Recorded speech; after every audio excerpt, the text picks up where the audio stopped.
There's free speech, and then there's hate speech. This is the Attorney General of the United States, the Chief Law Enforcement Officer of the United States, telling you that there is this other category called hate speech. And of course, the implication is that's a crime. There's free speech, and then there's hate speech.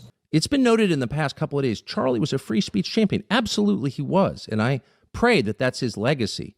But I also think it's important to explain why that mattered to him.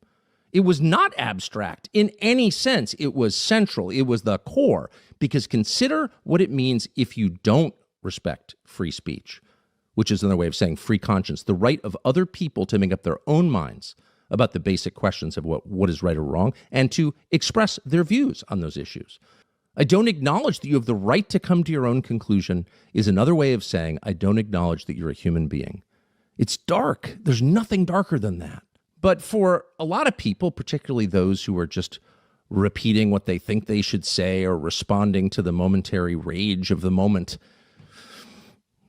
they just throw stuff out. And we've got to hope that the Attorney General of the United States, Pam Bondi, is in that category. She said this just yesterday. Watch. There's free speech, and then there's hate speech. And there is no place, especially now, especially after what happened to Charlie, in our society. There's free speech, and then there's hate speech. This is the Attorney General of the United States, the Chief Law Enforcement Officer of the United States, telling you that there is this other category called hate speech. And of course, the implication is that's a crime.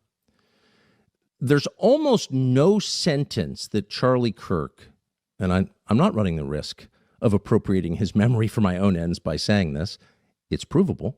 There's no sentence that Charlie Kirk would have objected to more than that. And you've got to think the Attorney General didn't think it through and was not attempting to desecrate the memory of the person she was purporting to celebrate, that she just threw that out there, that she hadn't thought about it. You hope that. You hope that Charlie Kirk's death won't be used by a group we now call bad actors to create a society that was the opposite of the one he worked to build.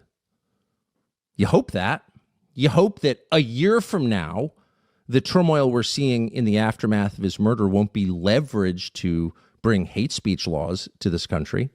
And trust me, if it is, if that does happen, there is never a more justified moment for civil disobedience than that, ever. And there never will be.